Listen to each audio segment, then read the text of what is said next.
अब बात करते हैं भारतीय सेना के बेमिसाल जोश, जज्बे और जुनून की। जी हाँ, जमीन हो, समंदर हो, गहराई हो या फिर आकाश की ऊंचाई हो, हर मोर्चे पर भारतीय सेना संकट मोचक बनकर सामने खड़ी नजर आती है। हाल ही में सेना का हैरत अंगेज और साहसिक नजारा अरुणाचल प्रदेश की लोहित घाटी में देखने के लिए मिला, जहां घने जंगलों में भीषण आग को बुझाने के लिए सेना के जवानों ने जान की बाजी लगाते हुए अभ्यास किया। दरअसल दुर्गम पहाड़ी इलाकों और मुश्किल हालात के बावजूद सेना के जवानों ने हेलीकॉप्टर की मदद से करीब 9500 फीट की ऊंचाई से आग संभावित क्षेत्र पर हजारों लीटर पानी की बौछार की।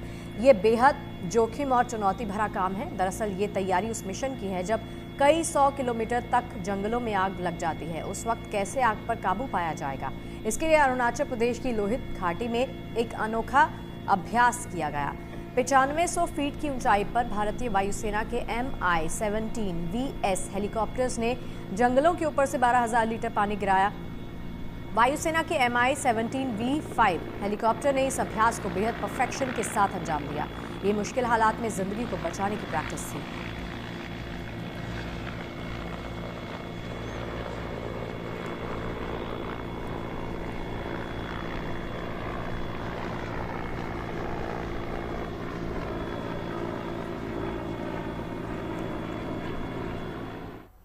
इस ऑपरेशन को कैसे अंजाम दिया गया, क्या क्या चुनौतियां इस ऑपरेशन के वक्त सामने आती हैं, चलिए अब विस्तार से आपको बताते हैं। सबसे पहले आपको ये बता दें कि भारतीय वायुसेना ने MI-17V5 हेलीकॉप्टर्स की मदद से ऊंची दुर्गम पहाड़ियों के घने जंगलों में 12,000 लीटर से ज्यादा पानी गिराया है। दरअसल अरुणाचल प्रदेश की लोहित घाटी में एक रेस्क्यू अभ्यास किया गया, जिसमें MI-17V5 ने 12,000 लीटर से ज्यादा पानी उठाया और जंगल में ले जाकर बौछार कर दी। इसके लिए सबसे पहले MI-17V5 नदी किनारे पहुंचा और फिर नदी से पानी लोड किया गया। पानी लिफ्ट करने के बाद MI-17V5 जंगल के बीच पहुंचा और वहां पानी की बौछार की गई। उसके बाद MI-17V5 की गिनती दुनिया के सबसे एडवांस ट्रांसपोर्ट हेलीकॉप्टर्स में की जाती है और इसका इस्तेमाल rescue mission, transportation, heavy weight lift और साथ ही VVIP मूवमेंट में भी होता है, जो कि मैक्सिमम 13,000 किलो का टेक ऑफ वजन और साथ ही 4,000 किलो का पेलोड वजन भी ले सकता है।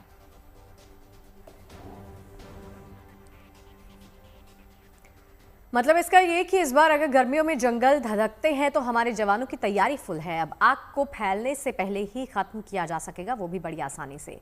अब मिशन जिंदगी से जुड़ी एक और तस्वीर आपको दिखा देते हैं, उसकी बात करते हैं। ये वाकया पेश आया है टिहरी झील पर, जहां पैराग्लाइडिंग करते हुए 2 लोगों का संतुलन बिगड़ा और वो टिहरी झील में लैंड करने लगे। गनीमत ये थी कि SDRF की टीम आसपास ही मौजूद थी। टीम ने पैराग्लाइडर्स को नोटिस किया और ऐन वक्त पर दोनों की जान बचा ली।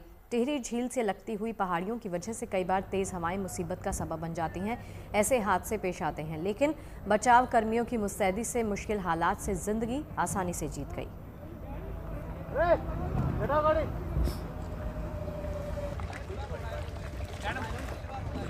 ले आओ इधर ले आओ।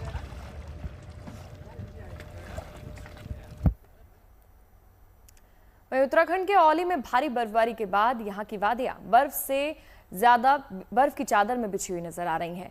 ऊंची हिमालय की चोटियों इस समय बर्फ से सफेद दिखाई दे रही हैं। साथ ही वहीं औली में अब सुबह, शाम और रात के तापमान में भारी गिरावट दर्ज की जा रही है। बढ़ती ठंड के बीच औली में बनी आर्टिफिशियल लेक अब पूरी तरह से फ्रीज हो चुकी है। तस्वीरों में आप देख सकते हैं पूरी झील का पानी जमकर बर्फ में तब्दील हो गया है। यहाँ पाले की मोटी परत जमी हुई नजर आ रही है। 31 जनवरी और 1 फरवरी को फिर से पहाड़ों में मौसम विभाग ने बर्फबारी और बारिश का पूर्वानुमान भी जताया है।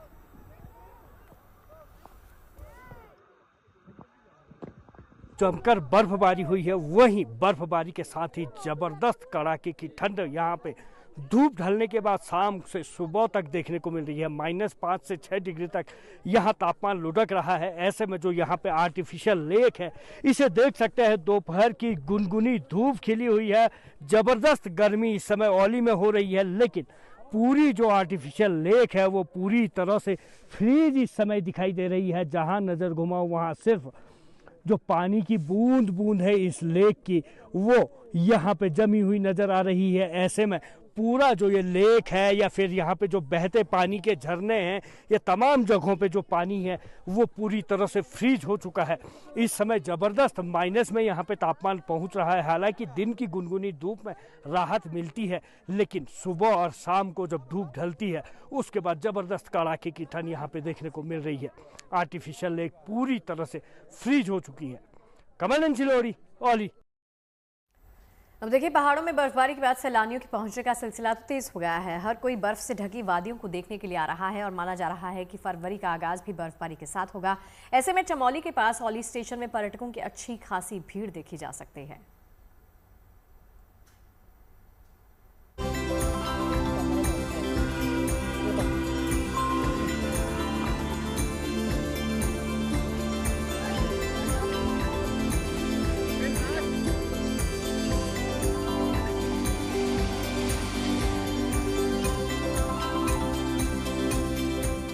ये है उत्तराखंड का औली हिल स्टेशन, जो पूरी दुनिया में स्की रिजॉर्ट के लिए फेमस है।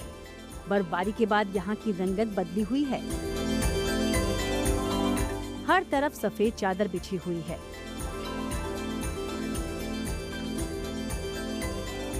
औली में बर्फ आने के बाद अब हर तरफ पर्यटकों की भीड़ देखने को मिल रही है। चाहे हम औली के स्टार्टिंग में बात करें या फिर यहाँ पे आर्टिफिशियल लेक की तरफ बात करें, यहाँ पे देख सकते हैं देश के कोने कोने से आए पर्यटक इस समय औली की वादियों में जमकर बर्फबारी के बाद जो बर्फ दिख रही है, आनंद मौसम यहाँ पे देखने को मिल रहा है। ऐसे में भारी भीड़ इस समय जो है वो औली की ऊंचाई वाली जगहों पे आ रही है। औली में पर्यटकों की संख्या तेजी से बढ़ी है। सबसे ज्यादा भीड़ स्कीइंग के शौकीनों की है। एंट्री पॉइंट से लेकर टॉप तक स्कीइंग के शौकीन नजर आ जाएंगे। औली में फर्स्ट टाइम ही आई हूँ। ये मेरा बर्थडे का ट्रिप था एक्चुअली। यहाँ पर औली में आके स्की करके बहुत मजा आ रहा है। पहले कभी स्की किया नहीं है, this is the first time. आए तो 23 तारीख को बर्फ गिरी, तब से बस हम लोग यहीं पे घूम रहे, जाने का मन ही नहीं कर रहा है। पहली बार हम लोग बर्फ में आए हैं, इसके पहले कभी देखे नहीं थे। आने के बाद में एकदम अलग ही दृश्य है। यहाँ पे जितना भी है बहुत अच्छा एरिया है। पहली बार मैं यहाँ पे आया हूँ, बहुत अच्छा है। इतना ब्यूटीफुल व्यू है कि जैसे जन्नत में ऐसा लग रहा है। Most beautiful place. बर्फबारी के साथ मशहूर स्की रिजॉर्ट औली में स्कीइंग के नए कोर्सेज शुरू हो गए हैं। इसको जो स्नोफॉल हुआ है उससे पर्यटक काफ़ी बढ़े हैं और अभी कल परसों फिर स्नोफॉल हुआ है। पहली 2 को फिर स्नोफॉल होने के पूरे चांस है और अभी GMBN का हमारा स्कीइंग कोर्स भी शुरू हो गया। इन दिनों आलम ये है कि ज्यादातर होटल्स पूरी तरह से पैक है। मतलब औली पहुंचे पर्यटक गदगद हैं। कुदरत ने इसी तरह का श्रृंगार बद्रीनाथ धाम का भी किया है। सफेद चमकती बर्फ के बीच बद्रीनाथ मंदिर की अलग ही छटा नजर आ रही है। शीतकाल में मंदिर के कपाट बंद हैं। उत्तरकाशी के गंगोत्री में खूब बर्फबारी हो रही है। पूरे इलाके में कई फीट तक बर्फ जम चुकी है। गंगोत्री मंदिर पूरी तरह से सफेद हो गया है और अब रास्तों से यहाँ बर्फ हटाने का काम भी चल रहा है।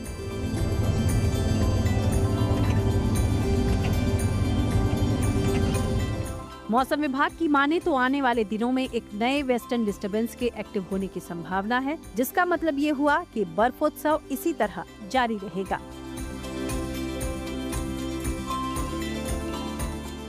चमोली से कमल नयन सिलोड़ी और गंगोत्री से ओंकार बहुगुणा के साथ bureau report, good news today. चलिए अब आपको लेकर चलते हैं मनाली, जहां की वादियां बर्फबारी से गुलजार हैं। क्या पेड़, क्या सड़क, क्या घर, हर तरफ केवल बर्फ का साम्राज्य है। और इस बर्फबारी को एंजॉय करने के लिए बड़ी संख्या में सैलानी पहाड़ों का रुख कर रहे हैं। यहाँ बर्फबारी ने सिर्फ वादियों को ही नहीं बल्कि स्थानीय कारोबारियों की उम्मीदों को भी सफेद उजाले से भर दिया है। सैलानियों की भीड़ से पर्यटन से जुड़े कारोबार एक बार फिर से रफ्तार पकड़ते नजर आ रहे हैं। बड़ी संख्या में सैलानियों के पहुंचने की वजह से स्थानीय कारोबारियों के चेहरे खिले हुए हैं और बाजारों में चहल पहल बढ़ गई है। होटल, होम स्टे की बुकिंग फुल चल रही है। या कहें कि यहाँ बर्फबारी की वजह से स्थानीय कारोबार गुलजार हो गया है। बर्फबारी से सैलानी ही नहीं, पर्यटन से जुड़े लोगों को भी अच्छी उम्मीदें नजर आ रही हैं।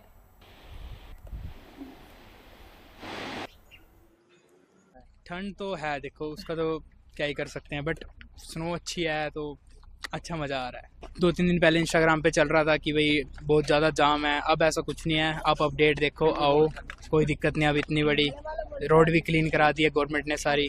ठंड भी बहुत ज़्यादा है, ये बर्फीली ठंड चल रही है, बाकी ठंड का दिक्कत है ही। बाकी रास्ता में थोड़ा दिक्कत है, अब ये 4x4 गाड़ी चल रही है, अब गवर्नमेंट से थोड़ा खाली कर लिया। इस बार तो मिशन लगाया था, अब रास्ता भी साफ हो गया है। बहुत दिक्कत है, ठंडे का मौसम है, बर्फ गिर गए, हालत खराब है, क्योंकि लोगों को आने जाने में मुश्किल है।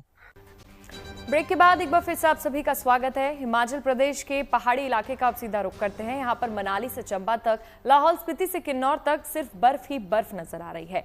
बर्फबारी की इस रौनक ने न सिर्फ वादियों को गुलजार किया, बल्कि सैलानियों और स्थानीय कारोबारियों को भी खुश होने की एक वजह दी है।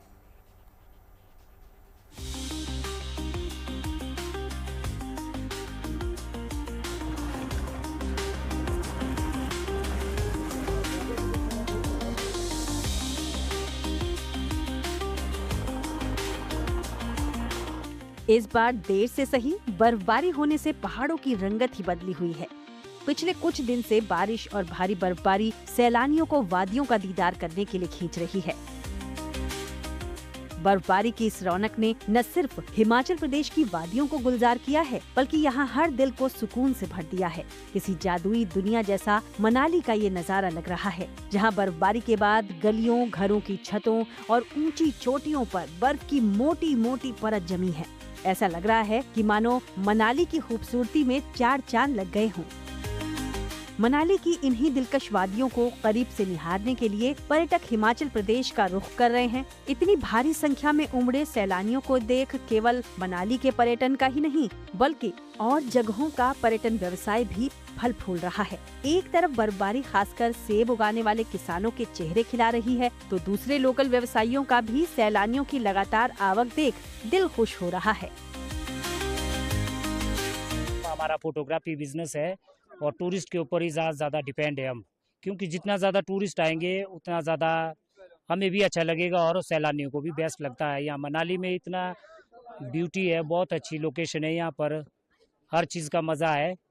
इसीलिए हम तो यही कहना चाहते हैं कि स्नो और भी पड़े। जब जो बर्फ आई है इसमें हमें फायदा भी उतना है, नुकसान भी उतना है। नुकसान बोले तो बिजली पानी की तो दिक्कत रहती है और ये रस्तों के लिए थोड़ा सा रहता है। उसके बाद जो फायदा है, जो हमारे फल जो भी हमारी ये क्या बोलते हैं आपका फसल होती है, फसल के लिए बहुत बेटर है सर।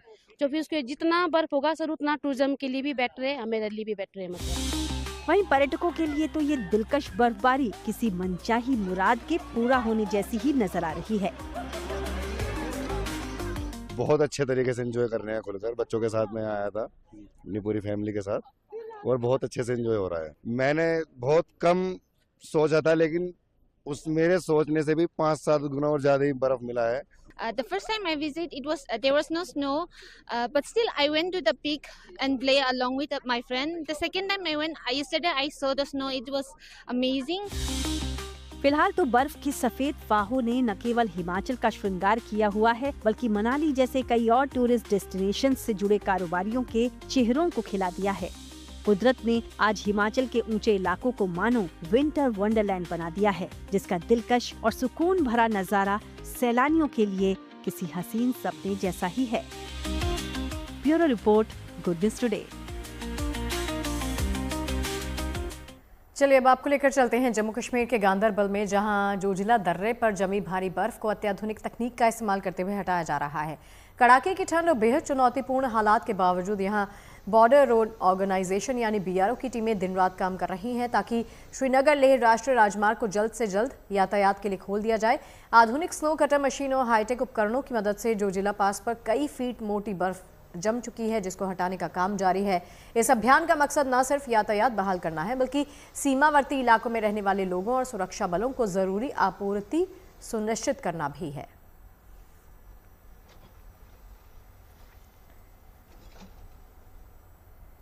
वहीं इस वीकेंड पर फिर से एक बार मौसम का मिजाज बदलने वाला है। मौसम विभाग के अनुसार एक नया पश्चिमी विक्षोभ 31 जनवरी से 2 फरवरी के बीच पश्चिमी हिमालय क्षेत्र में असर दिखाएगा, जिसका असर पहाड़ी राज्य से लेकर मैदानी राज्य तक देखने को मिल सकता है। यानी एक बार फिर से लोगों को बर्फबारी और बारिश का सामना करना पड़ सकता है।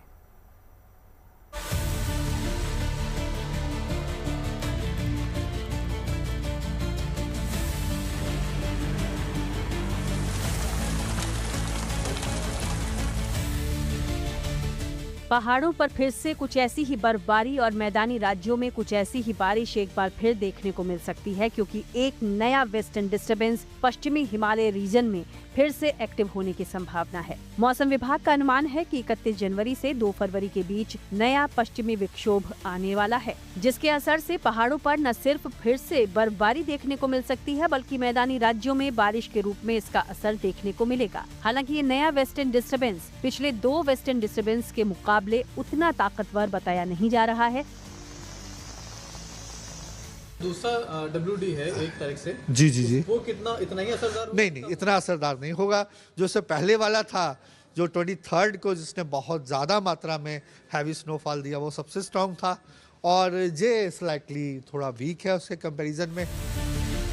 इस नए पश्चिमी विक्षोभ का सबसे ज्यादा असर 1 फरवरी को दिखाई दे सकता है। खासकर जम्मू कश्मीर, लद्दाख, हिमाचल प्रदेश, उत्तराखंड जैसे पश्चिमी हिमालय राज्यों में बारिश और बर्फबारी हो सकती है।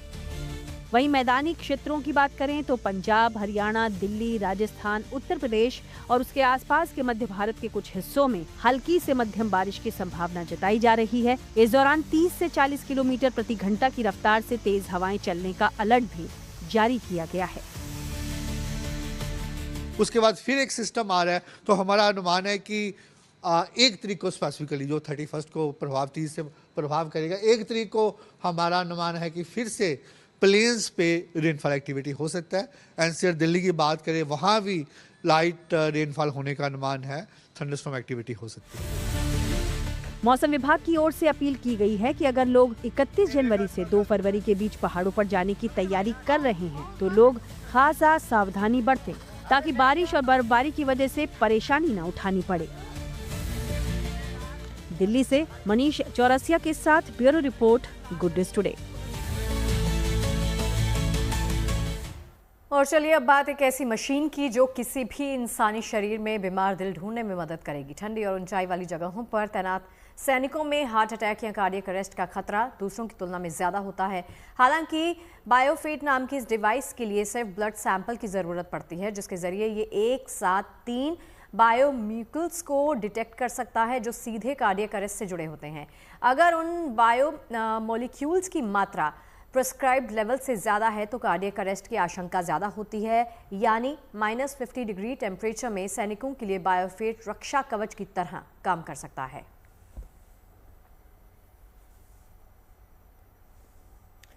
दरअसल इस डिवाइस का नाम बायोफिट है। DRDO के साथ मिलकर विकसित किया जा रहा ये सेंसर क्यों जरूरी है, इसे 5 पॉइंट में समझ लेते हैं। दरअसल अत्यधिक ठंडे इलाके में ब्लड थिकनिंग या फिर क्लॉटिंग का खतरा काफी ज्यादा बढ़ जाता है। -डिग्री में रहने वालों को अचानक से हार्ट अटैक का रिस्क सबसे ज्यादा होता है। ऐसे में इस डिवाइस की चिप में लगा सेंसर खून में होने वाले बदलाव को पहचानेगा। डिवाइस से ये पता चल सकेगा कि किसी के शरीर में हार्ट अटैक का रिस्क कितना है। यही नहीं, रिस्क की पहचान के बाद समय रहते ही इलाज भी संभव हो सकेगा। हम जानते हैं कि हमारी सेना के जवान कितने मुश्किल हालातों में काम करते हैं। कई बार वो -40 डिग्री में भी ड्यूटी पर तैनात होते हैं, बिना किसी झिझक के, बिना किसी परेशानी के। लेकिन सच ये है कि कई बार जब आप ऐसे मिनिमम टेम्परेचर पर काम कर रहे होते हैं तो कार्डियक अरेस्ट के चांसेस बहुत ज़्यादा हो जाते हैं। लेकिन इसी समस्या को जल्दी पकड़ने के लिए मिरांडा हाउस कॉलेज की जो रिसर्च लैब है, जो उनके रिसर्चर्स हैं, उन्होंने एक डिवाइस तैयार की है। और ये डिवाइस किसी भी सैनिक के बस एक ब्लड सैंपल के ज़रिए ये पता लगा सकती है कि कहीं उस सैनिक की बॉडी में वो कंडीशंस तो नहीं बन रही जिससे उसे जल्द कार्डियक अरेस्ट हो सकता है। तो मेरे साथ प्रोफेसर मोनिका तोमर जी हैं, डॉक्टर मलिका हैं। मैम, ये डिवाइस हम आपको दिखा रहे हैं जिस तरह से बनाया गया। अभी ये प्रोटोटाइप है, लेकिन इस पर जो रिसर्च है वो शुरू हो चुकी है। DRDO को ये एक प्रोटोटाइप दिया गया है जिस पर आगे काम भी चल रहा है। तो मैम, किस तरह से डिवाइस तैयार हुई, क्या नाम रखा है इसका आपने? ये जो हमने डिवाइस बनाया है ये बायोफिट है, जो एक साथ 3 बायोमोलिक्यूल्स को डिटेक्ट कर सकता है ब्लड सैंपल में से। और वो 3 बायोमोलिक्यूल्स इस तरीके से डिसाइड किए हुए हैं कि जो कि डायरेक्टली रिलेटेड हैं कार्डियक अरेस्ट के साथ। अगर उन बायोमोलिक्यूल्स का अमाउंट एक प्रिस्क्राइब्ड लेवल से ज़्यादा आता है तो हमें ये संभावना हम सोच सकते हैं कि उस पर्सन को जिसके ब्लड में वो बायोमॉलिक्यूल्स का अमाउंट ज़्यादा है कार्डियक अरेस्ट होने के चांसेस हैं। मैम, इस तरह के प्रोजेक्ट से जब एक नया स्टूडेंट अपनी अर्ली जर्नी में ही जुड़ पा रहा है, उसके लिए कितना इम्पोर्टेंट आप मानती हैं? उसके लिए तो बहुत ही ज़्यादा इम्पॉर्टेंट है, क्योंकि उसने फ्रंट एंड रिसर्च पर काम करना शुरू किया है। स्पेशली मतलब आम जनता के लिए भी वो हेल्प कर रहा है, और प्लस उसको एक इंटरेस्ट भी आता है और एक ज़ील होता है कि मुझे इस पे काम करना है। और हमारे बहुत सारे स्टूडेंट्स इस तरह से जुड़े हैं, they feel nice working here. अब बात कर लेते हैं पर्यावरण संरक्षण की। जम्मू कश्मीर के कटरा में श्री माता वैष्णो देवी श्राइन बोर्ड ने पर्यावरण संरक्षण की दिशा में एक अहम कदम उठाते हुए त्रिकूट पर्वत पर ड्रोन के जरिए सीड डिस्पोजल कार्यक्रम आयोजित किया। इस पहल का मकसद आने वाले समय में त्रिकूट पर्वत क्षेत्र को अधिक हरा भरा और पर्यावरण की दृष्टि से समृद्ध बनाना है। कार्यक्रम के दौरान पर्यावरण संरक्षण का संदेश देते हुए पौधारोपण भी किया गया। श्राइन बोर्ड के अधिकारियों ने बताया है कि पहल न केवल हरियाली बढ़ाने में मददगार होगी, बल्कि बायोडायवर्सिटी कंजर्वेशन और इकोलॉजिकल बैलेंस बनाए रखने में महत्वपूर्ण भूमिका निभाएगी। लास्ट में जो एक्सपीरियंस रहा है तो काफ़ी हरियाली आई है, तो इस बार भी उसके मद्देनज़र इस बार भी जो हमारा हॉस्पिटल है उसके आसपास के एरिया में, जो नर्सिंग कॉलेज उसके आसपास के एरिया में हमने इस बार भी प्रयास किया है और निश्चित तौर पर इसमें सफलता मिलेगी और पेड़ उपजेंगे। काफ़ी 20 किलो के आसपास जो है सीड्स गिराए जाएंगे, जो छोटी सी पहाड़ी है, और बाकी और जगहों पर भी जो आगे वाले दिनों में हैं, आने वाले दिनों में उनके लिए भी प्रयास किया जाएगा। तो यहाँ जो फ़ोटोज़ लगाए गए हैं उसमें आप देख सकते हैं कि 10 साल पहले और 10 साल बाद की फ़ोटोज़ में दोनों में अंतर। तो हरियाली बेशक ही बढ़ी है और काफ़ी अच्छी मात्रा में बढ़ी है, तो उसी के मद्देनज़र यहाँ भी ये प्रयास किया जा रहा है।